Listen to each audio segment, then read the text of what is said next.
Alhamdulillahirabbil alamin wal aqibatu lil muttaqin wala udwana illa 'alal zalimin. Asyhadu an la ilaha illallah wahdahu la syarikalah wa asyhadu anna Muhammadan 'abduhu wa rasuluh la nabiyya ba'dah. Ikhwati fillah, hadirin hadirat kaum muslimin dan muslimat yang dimuliakan Allah.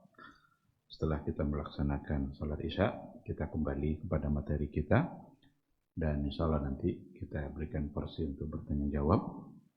Tadi kita sudah sampai pada syubhat yang kedua, yang ada yang menduga bahwa sesungguhnya semata-mata mengucapkan la ilaha illallah itu sudah cukup untuk masuk ke dalam surganya Allah Subhanahu wa Ta'ala.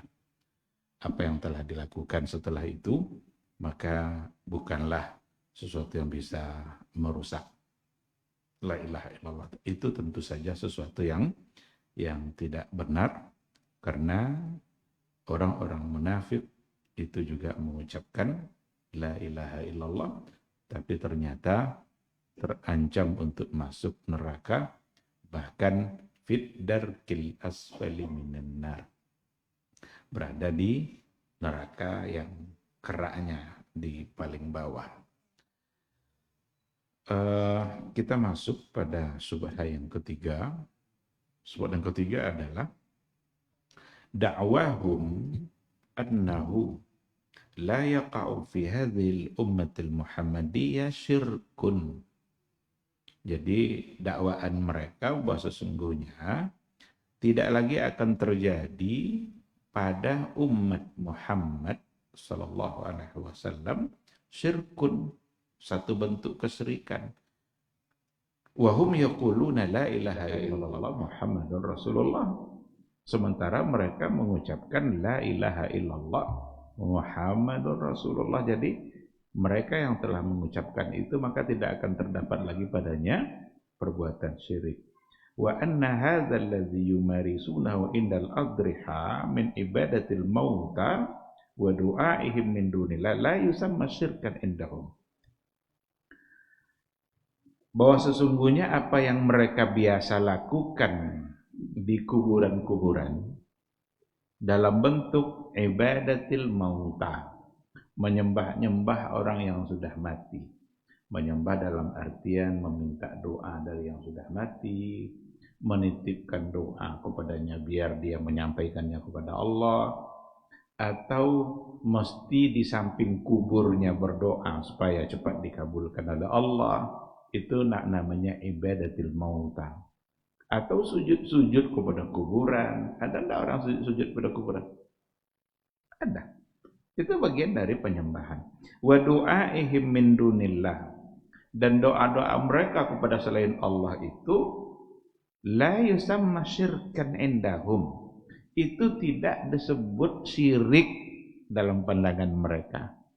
Jadi apa yang biasa dilakukan di kuburan itu dalam bentuk berdasarkan kepada apa yang telah dikatakan oleh Rasulullah SAW dalam hadis-hadisnya, bahwa sesungguhnya orang-orang Yahudi terdahulu, orang-orang Nasara pada masa dahulu, mereka itu menyembah-nyembah ruhban mereka. Apa arti ruhban? Pendeta-pendeta mereka itu mereka sembah. Kepada mereka dia mengadu.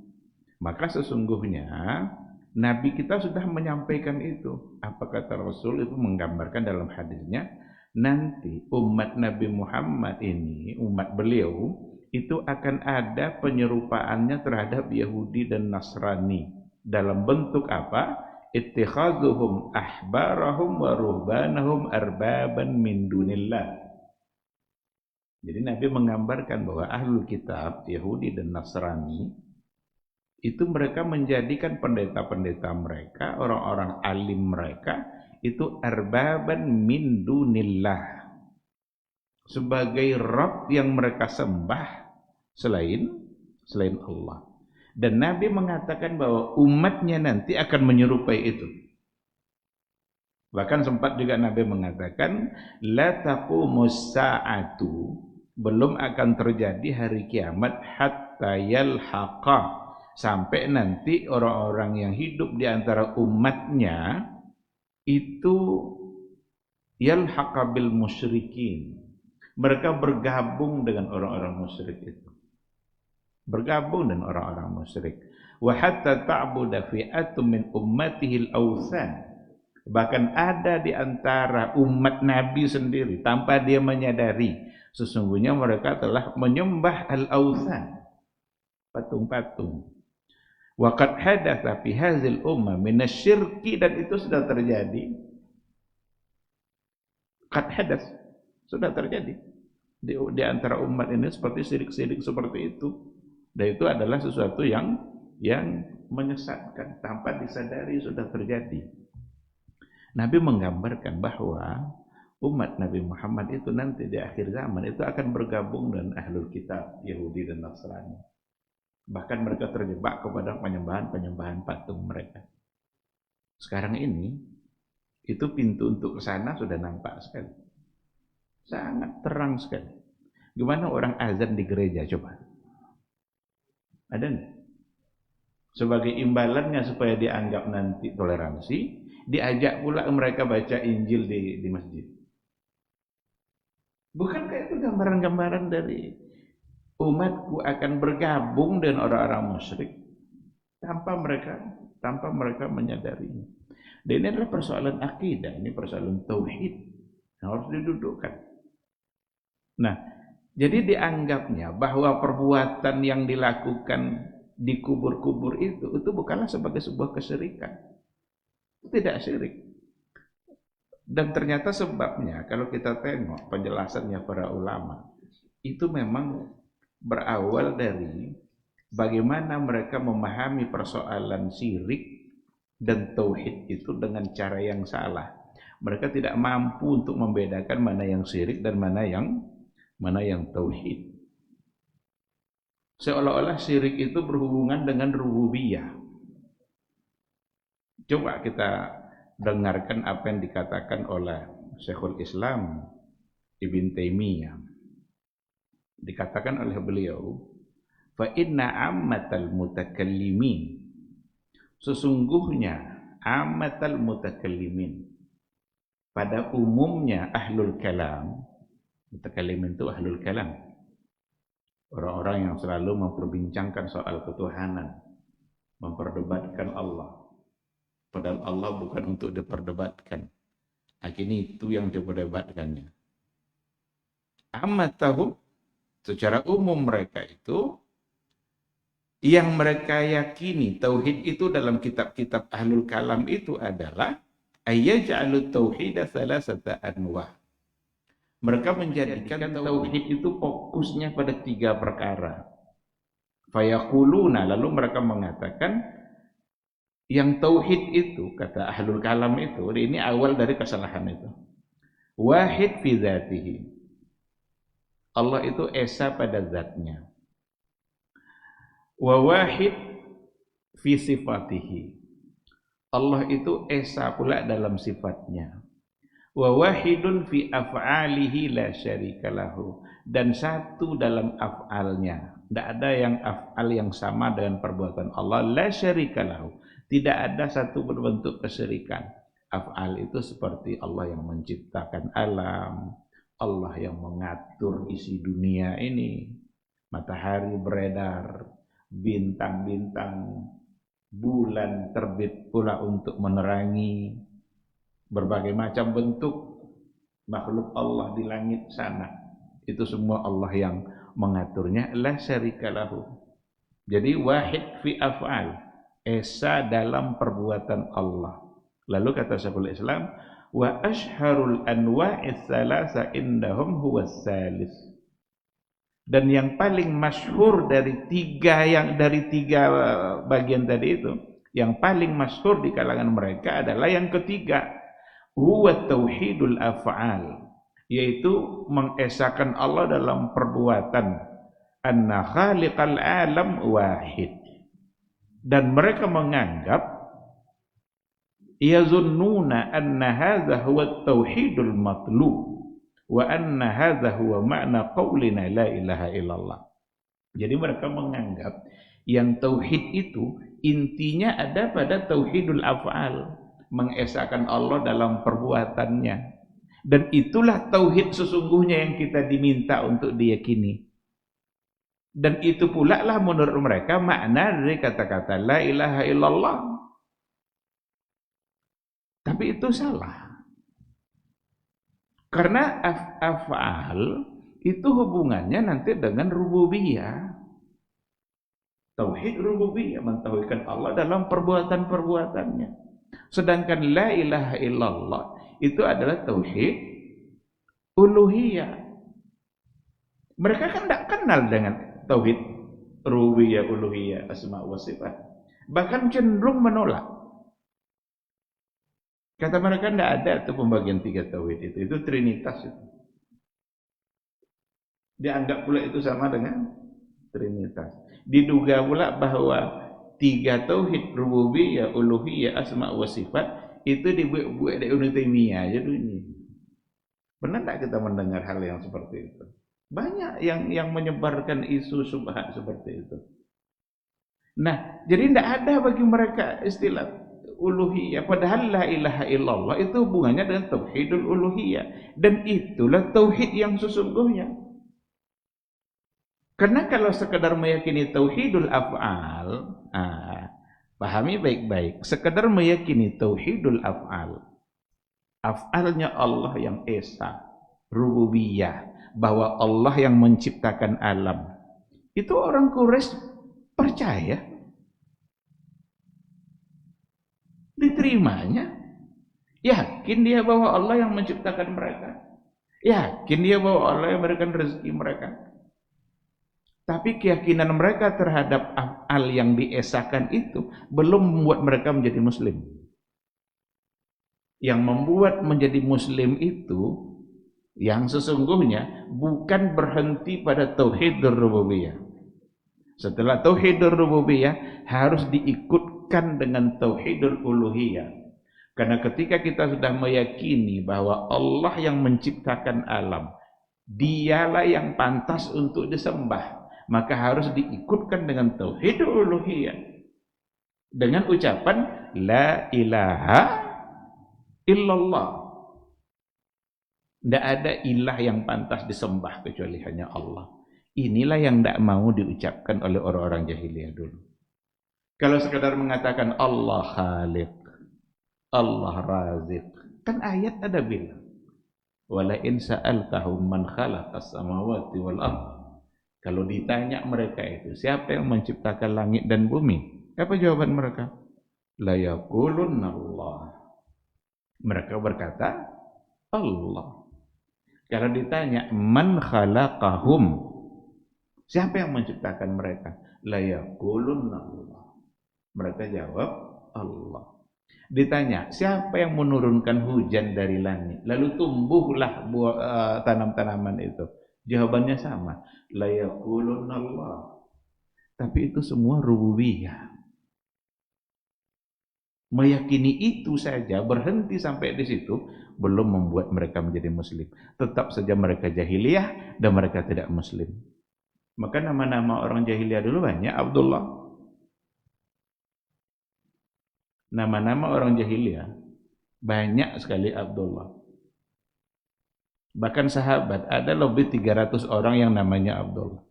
Sebelumnya mereka tidak muslim. Dan ada yang tetap bertahan dengan kemusyrikannya.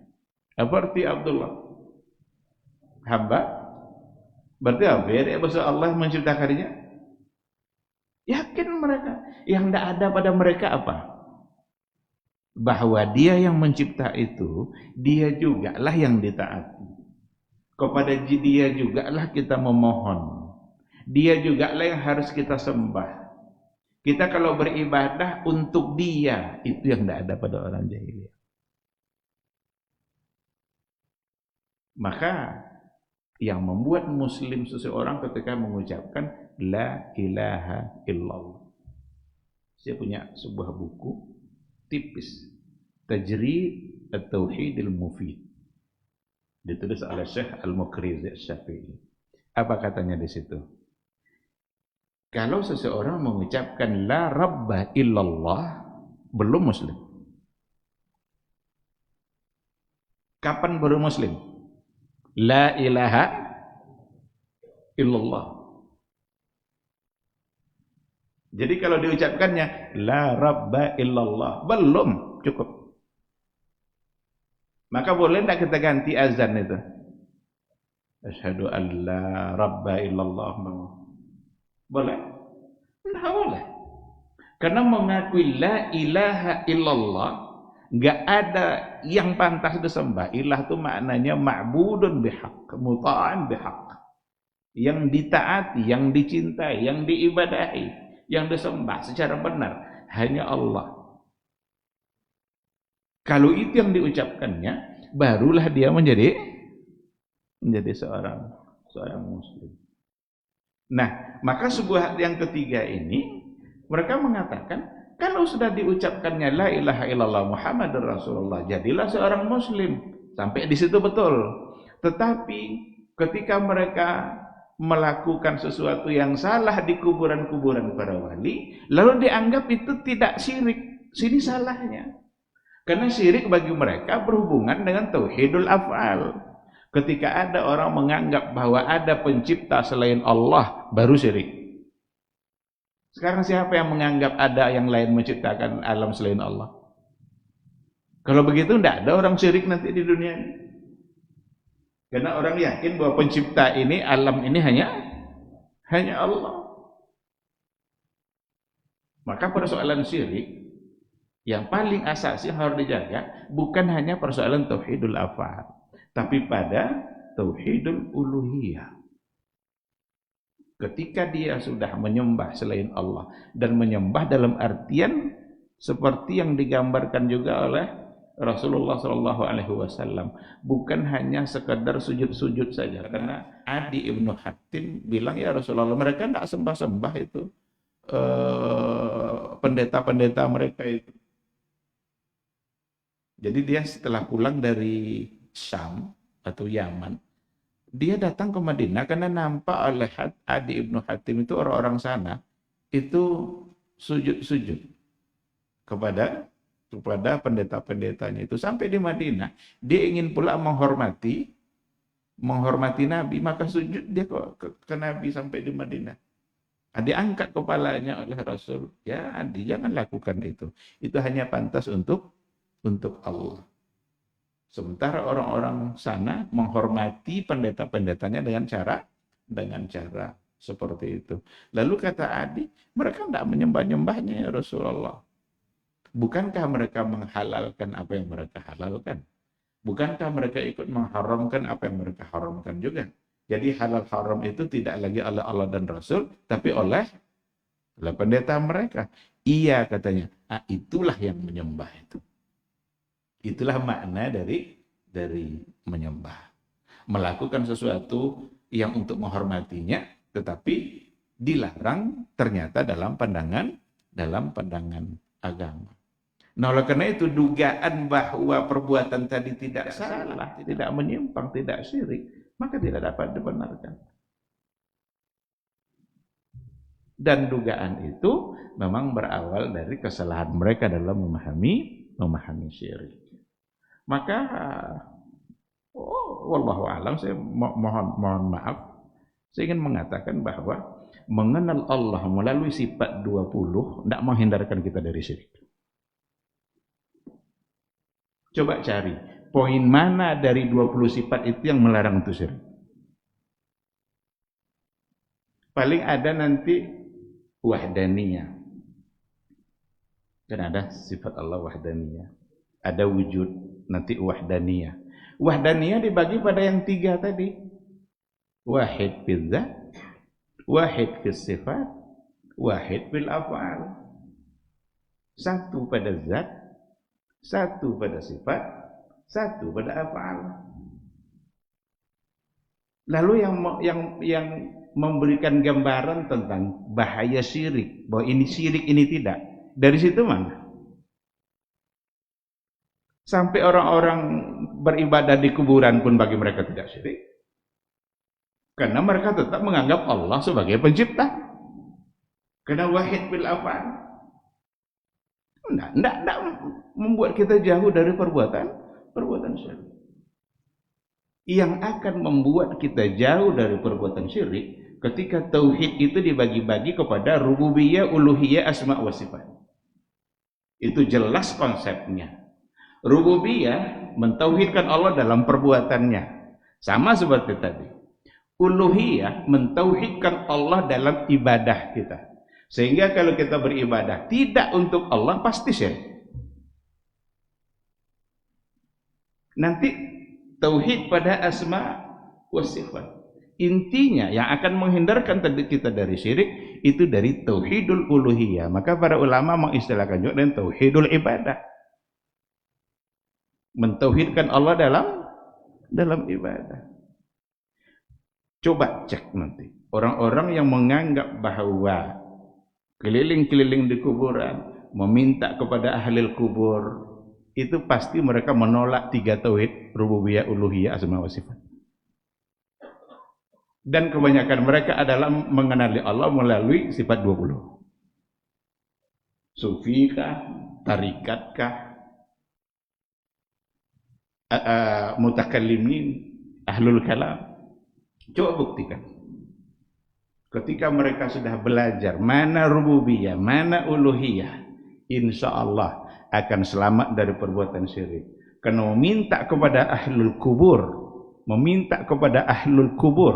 itu dalam konsep uluhiyah itu adalah bagian dari syirik. Sementara subhat yang ketiga tadi mengatakan itu bukanlah perbuatan syirik. Karena syirik itu hanya tauhidul af'al ketika bertentangan dengan tauhidul af'al. Ketika kita tidak lagi meyakini bahwa Allah pemberi rezeki, maka itu adalah syirik. Itu bagian dari rububiyah. Bisa jadi nanti bagian dari syirik, karena rububiyah juga ada kesyirikannya.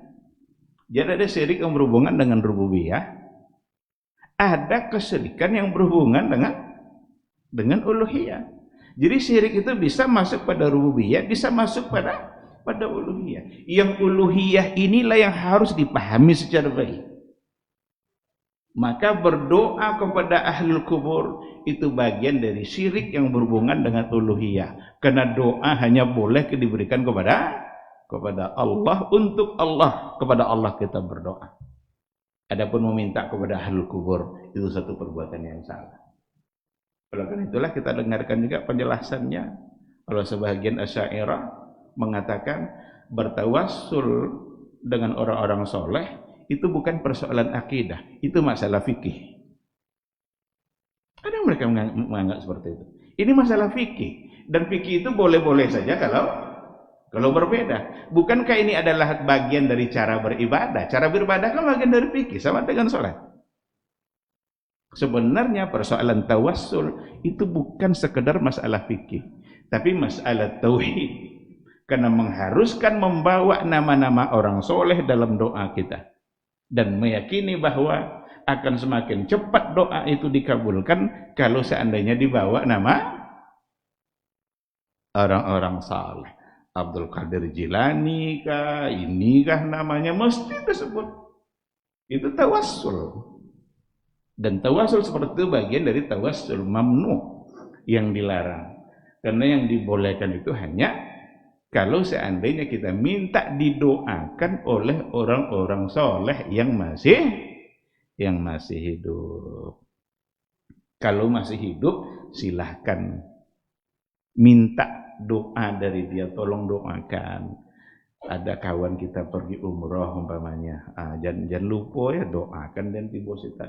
Nabi saja bilang kepada Umar, apa kata Rasul kepada Umar ketika Umar ingin pergi ke Ka'bah untuk tawaf dan untuk umrah?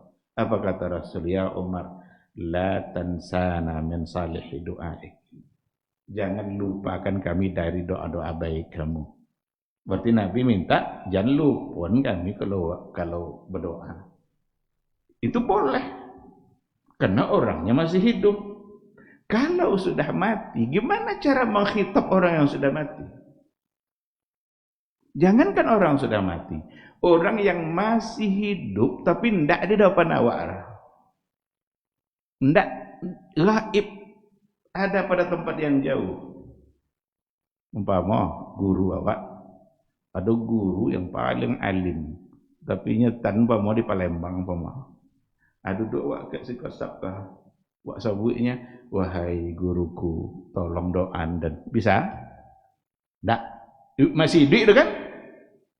Kalau lah mati, lah biarlah ndak bisa. Jadi orang hidup pun baru boleh kalau masih bisa kita khitab, masih bisa kita berkomunikasi. Tapi kalau tidak, berarti dia gaib bagi kita. Orang yang sudah wafat, orang yang sudah dikuburkan, mereka semua sudah mati, sudah wafat, mengakhiri kehidupannya, dan tidak mungkin lagi kita minta didoakan atau menitipkan doa kepada dia supaya dia menyampaikannya kepada Allah Subhanahu wa Ta'ala. Kayak Nabi tidak boleh, apalagi kepada selain Rasulullah Sallallahu Alaihi Wasallam. Tidak ada orang yang lebih soleh daripada Nabi.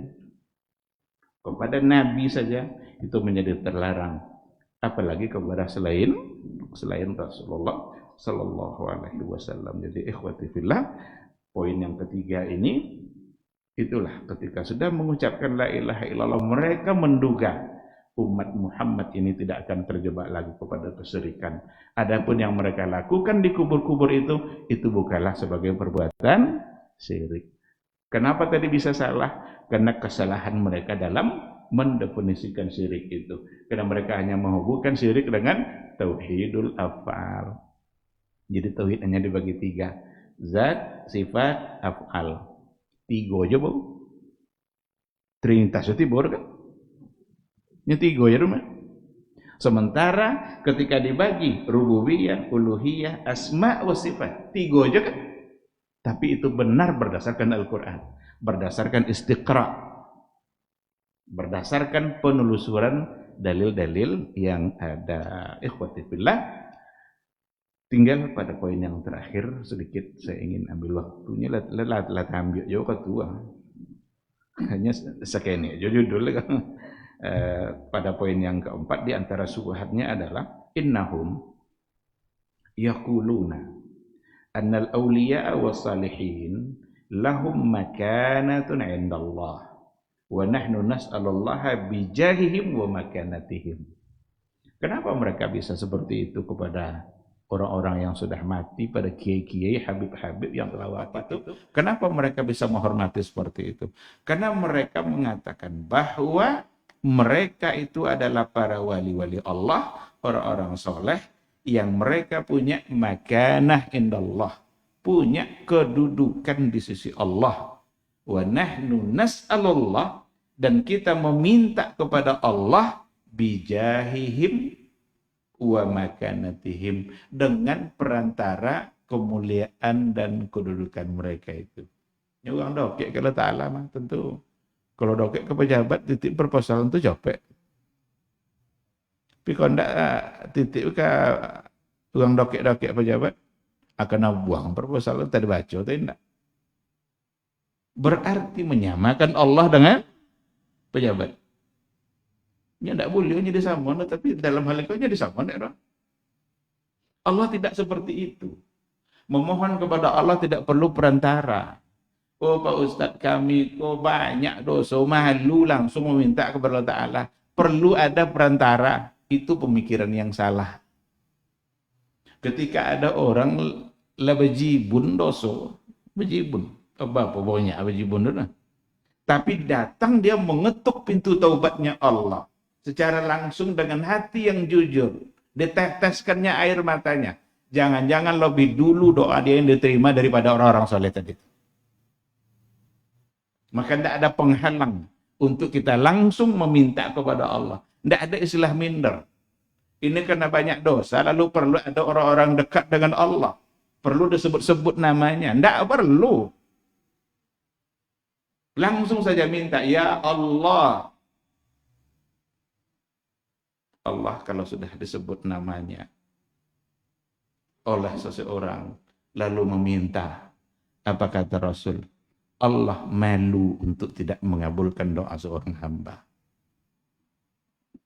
Allah malu kalau tidak mengabulkan doa seorang hamba.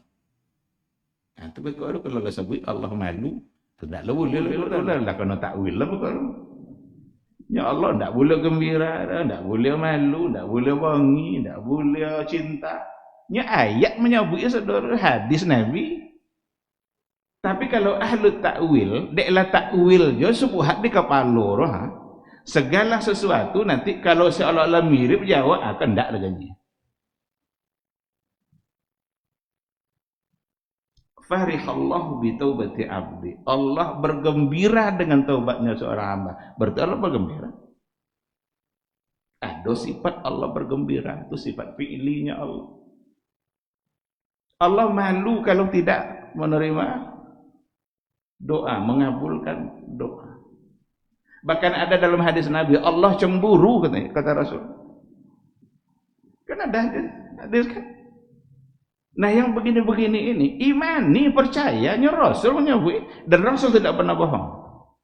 Dan dia tidak pernah mentakwilkan. Kok ada Nabi, kok malu, kok tidak malu, artinya ada sahabatku, artinya. Ambil. Tim kalau lah, memandai-mandai nomor dalam persoalan akidah, karena akidah itu persoalan gaib, kita hanya dituntut untuk mengimani. Nah, jadi yang keempat ini mereka mengatakan itu adalah orang-orang soleh, orang-orang yang baik, yang punya kedudukan di sisi Allah. Maka kami tetap meminta kepada Allah, tapi melalui kebaikan. Ini subhat yang juga sudah dijawab oleh para ulama. Definisikan baik-baik wali Allah itu siapa? Apakah wali Allah hanya milik orang-orang tertentu? Tidak. Inna awliya Allahi la khawfun alaihim wa lahum yahzanun. Alladzina amanu wa kanu yattaqun. Sesungguhnya wali-wali Allah itu la khawfun alaihim.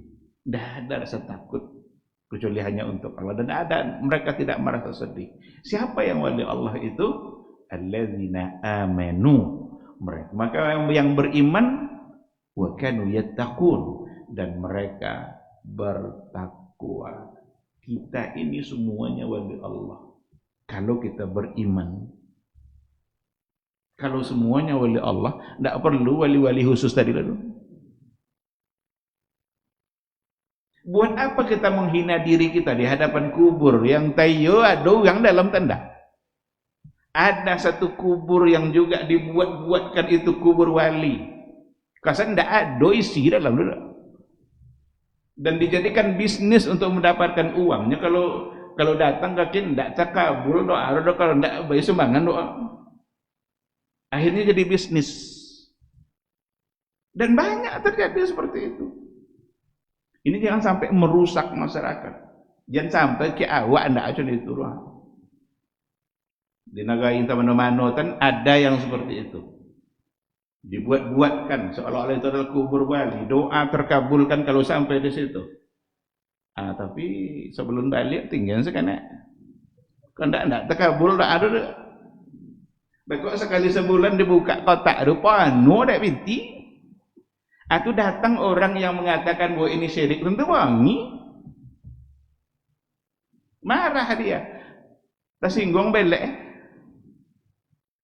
Karena sesuatu yang menjadi sumber bagi dia sekarang dikatakan itu haram. Kita menyampaikannya ikhlas karena Allah. Apa yang ada dalam Quran, apa yang ada pada hadis, apa yang dikatakan oleh para ulama, kita sampaikan. Orang terima tidak terima itu lain persoalan. Kita tujuannya bukan untuk menyinggung personalnya, tapi perbuatan itu salah, jangan sampai dilakukan oleh orang yang beriman kepada Allah. Jika mereka belum tahu, maka ketahuilah bahwa itu perbuatan yang salah. Hanya syirik kesodoma Pak Ustadznya. Ada ya kan itu. Kita ketika bicara syirik bukan sedang memusyrikkan orang, tapi kita sedang menghindarkan orang dari perbuatan syirik supaya tidak berlanjut lama. Adapun orangnya kadang-kadang memang perlu untuk berhati-hati. Ada hal-hal yang harus iqamatul hujjah. Siapa tahu mereka tidak tahu. Nyejak kene kena jauh sendiri itulah. Itulah subhat pertama tadi itu. Jadi ya kami mah jauhnya. Tidak ada orang yang mengingatkan. Dan kalau tidak ada orang mengingatkan, maka akan berdosa. Nah, disinilah pentingnya kita untuk berdakwah. Terus menyampaikan, bukan menyinggung personalnya, tapi menyinggung satu perbuatan yang oleh Al-Quran dan hadis itu salah.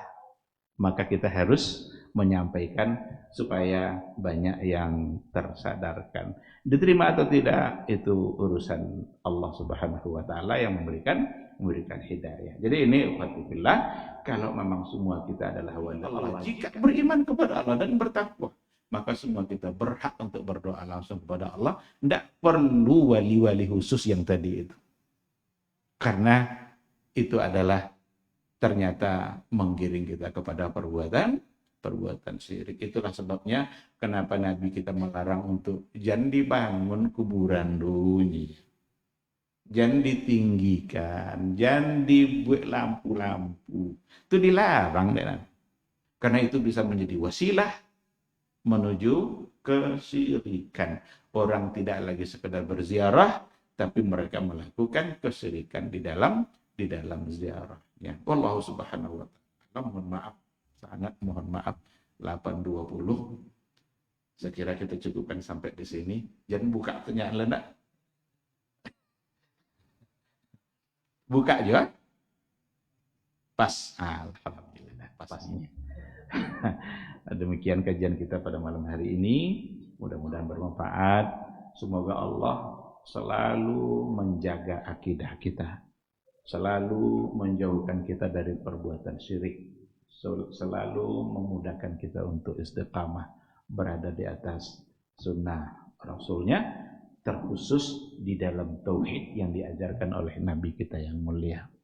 Mudah-mudahan menjadi ilmu bagi kita yang benar, itu semata-mata bimbingan dari Allah. Tapi kalau ada yang salah dan keliru, kadang-kadang kena terlalu semangat, mungkin karena kelemahan ilmu, kebodohan, atau bisikan-bisikan syaitan. Mohon untuk dimaafkan dan semoga Allah juga mengampuninya. Terima kasih. Subhanakallahumma wa bihamdika asyhadu an la ilaha illa anta astaghfiruka wa atubu ilaik. Wassalamualaikum warahmatullahi wabarakatuh.